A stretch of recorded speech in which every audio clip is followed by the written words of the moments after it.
Today, we won't be talking about inspiration or how to change your life. We will be speaking of an inescapable reality, harsh and uncompromising, described in just 4 lines. The world we inhabit seems filled with endless possibilities, but this illusion shatters against a simple metaphor, leaving only a void behind. The ancient philosopher whose words we are analyzing leaves no room for optimism or hope for personal freedom. He sees us as perfectly passive objects within a vast, absolutely deterministic system. We must look honestly at this reality and admit that our notion of free will is, perhaps, merely a sophisticated neural chimera. Like a ball upon the field, life chases you.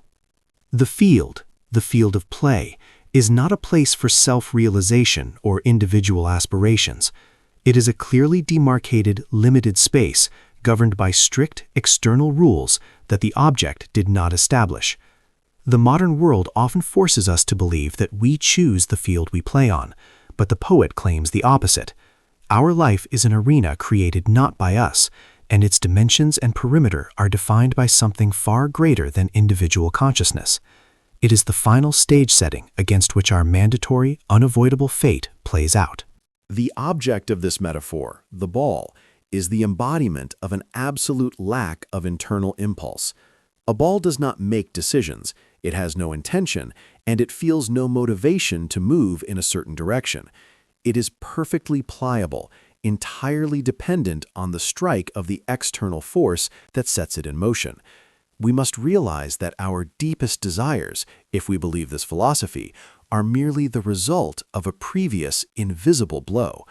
Our so-called self turns into a soulless sphere that rolls only because it was pushed and stops only when the energy of that push is exhausted. Accepting this objectification is the first step toward understanding the fatalism that permeates this quatrain. The active agent in this equation is life, which chases or drives you. This is not just existence, it is an action aimed at pursuit and manipulation. Life here is not a passive background, but a ruthless operator with a clear goal: to keep the ball in constant, grueling motion. Note the verb chases. It conveys a sense of not just movement, but of coercion and a pursuit that gives the object no rest. This forms a picture of a universe where energy is spent not on creativity, but on maintaining a meaningless, chaotic activity. From this follows the unconditional imperative: obey, for we have no other way out. This line is the quintessential of philosophical fatalism and demands total, active submission. Obedience here is not a sign of weakness, but a logical consequence of analyzing reality. It is the only rational response to a deterministic world. If the ball's movement is entirely controlled by external forces, fighting that movement becomes a futile, irrational waste of energy. An exit from the system, freedom from the game, simply does not exist, and this lack of alternatives is the heaviest philosophical burden of all. The concept that there is no other way out completely closes the space for the concept of possibility. If all paths lead to a single finale, or if all our movements are merely reactions to an external shove, choice becomes an illusion. Modern psychology often speaks of creating our own paths, but this poetry fundamentally denies such a possibility. We cannot choose another game, another field, or even another set of rules. We are condemned to participate in what has already been determined. This philosophical imprisonment is far stronger than any physical prison because it concerns the very essence of our being. For those who appreciate quality literature, the Rubaiyat of OMAR KHAYYAM is the essential classic for your shelf. This collection is perfect both for your personal library and as a valuable gift. Don't miss the opportunity. Order your edition now. The direct purchase link is located below the video. The feeling of a constant chase leaves a heavy psychological mark, turning existence into an endless marathon.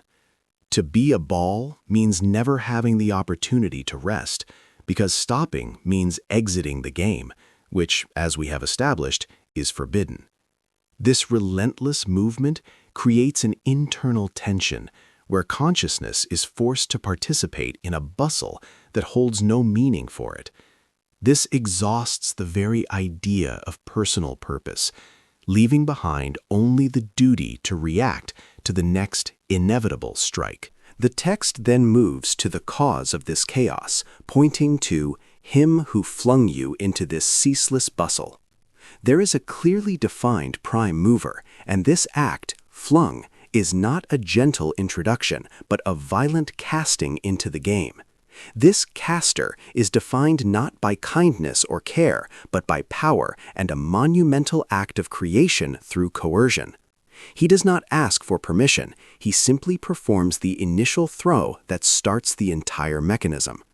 Thus, even the fact of our birth or entry into being is an act that strips us of our will. This casting takes place into a ceaseless bustle, which describes the very environment in which we function. Life is not a harmonious ballet, but a continuous chaos, unmanageable from the participant's perspective. This bustle is constant. It does not stop and provides no opportunity for reflection or planning. Our consciousness, imprisoned in this chaos, vainly tries to find patterns, but they turn out to be just another element of external, meaningless movement. The poetry clearly establishes a dramatic contrast between the illusion that we have a choice and the absolute cosmic reality of control. We make thousands of decisions every day, choosing coffee or tea, a road or a path. But these small acts of choice do not change the fundamental trajectory set by the caster. These minor decisions are merely the internal vibrations of a ball that is rolling anyway, in the direction determined by an external strike. Recognizing this difference requires intellectual honesty and the abandonment of comfortable myths of self-determination. The central thesis of determinism sounds in the line, "One rules over all." This establishes a monistic system of control where there is no room for competing forces or elements of chance. The universe functions like a perfectly tuned machine where every gear, including our own actions, is subordinate to a single indivisible source of power. This completely excludes dualism, the struggle between good and evil as independent forces, because even that struggle, if it exists, must be part of a single design. The scale of this control is total, as the ruling extends to everything. This is not partial supervision or periodic intervention. It is a complete, all-encompassing custody over every event, every molecule, and, most importantly, every thought.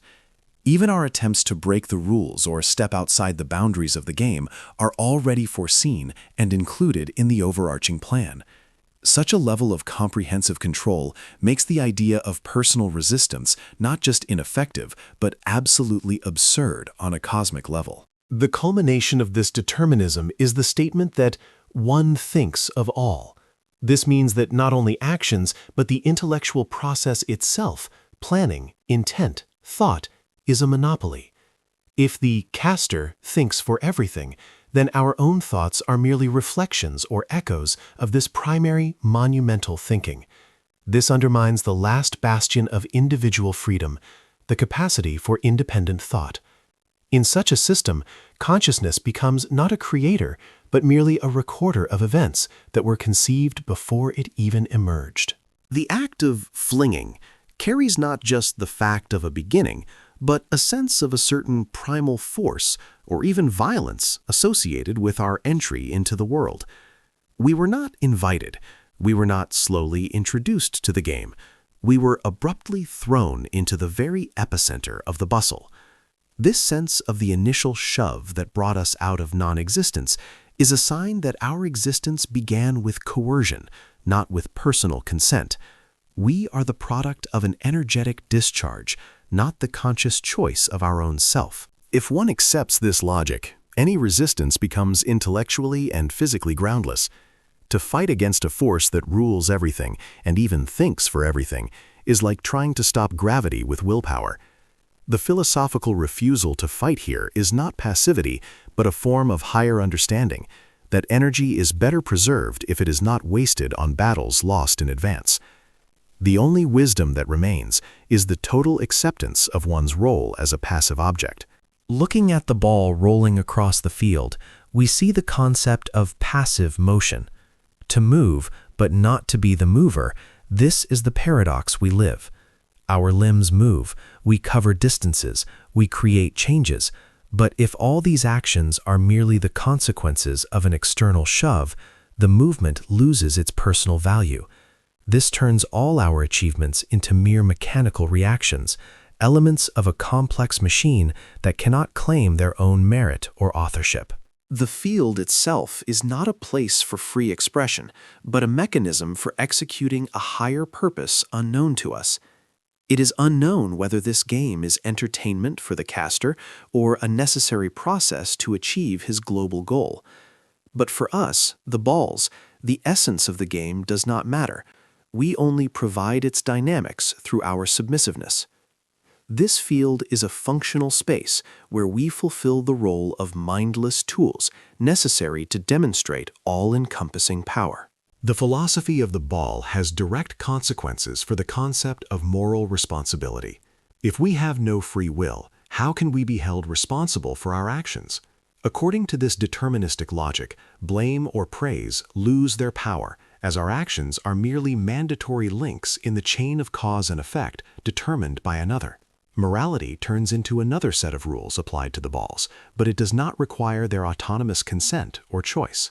The metaphor of the ball creates a foundation for a universal sense of shared passivity. Each of us, regardless of social status or wealth, is merely an object thrown into the bustle. This removes distinctions between people at a fundamental level, because in the face of the omnipotent caster, we are all equal in our powerlessness. This provides a certain, albeit grim, kinship. We are all victims of the same cosmic game. The entire system is described as a deterministic cycle. The caster flings the ball is drawn into the ceaseless bustle, life chases it across the field, and the only rational response is total obedience. It is a self-sustaining cycle where each element reinforces the necessity of the previous one. In this cycle, there are no points for intervention on our part, no levers we could pull to change the speed or direction of movement. The verb chases also emphasizes the high speed and urgency with which our existence occurs. This is not a slow, measured rolling, but an active, intense pursuit that requires immediate reaction. Our life passes in a state of constant rush, where we have no time to stop and reflect on the ultimate goal. This confirms the idea that the game happens quickly, and we, as balls, are forbidden from breaking its dynamic rhythm. The internal experience of the ball, despite the external chaos, is an experience of absolute silence. As an object, it cannot express a protest, cannot scream about injustice, or demand a change in the rules. It is a solitary existence where consciousness, if it exists, is forced to watch its own forced movement without the possibility of influence. This internal, silent submissiveness is the only thing that truly belongs to the ball in this game. It is important to distinguish the fatalism the text offers from mere passive despair. Fatalism here is an actively accepted decision to obey, which is the result of a deep intellectual analysis of the structure of reality. It does not mean simply giving up. It means integrating the necessity of submission into one's life philosophy as the only reasonable choice. Actively accepting one's lack of freedom is the highest form of wisdom offered by the poet. There is a significant difference between being led carefully and being flung by force. Being led implies care and a certain ultimate goal that may be benevolent, but being flung is synonymous with a crude, indifferent introduction to chaos. This philosophy suggests that in the act of our creation, there was no tenderness, only a forceful necessity. Thus, the metaphor of the ball fixes us in a state of absolute dependence, objectification, and powerlessness. Life is the player, we are the tools, and the only one who rules and thinks remains invisible. This is not just dark poetry. It is a rigid philosophical construct that shatters the illusions of freedom imposed on us by modern culture. Paradoxically, in this absolute determinism, one can find a certain kind of terrifying comfort. If you are not in control, you cannot be wrong, and the guilt for everything is lifted from your shoulders. This frees us from the endless burden of choice and responsibility, turning our existence into a perfectly passive journey. Accepting that you are merely a ball being played allows the internal struggle to stop. This is the final, cold truth that this ancient poet offers us. Find peace in your mandatory obedience.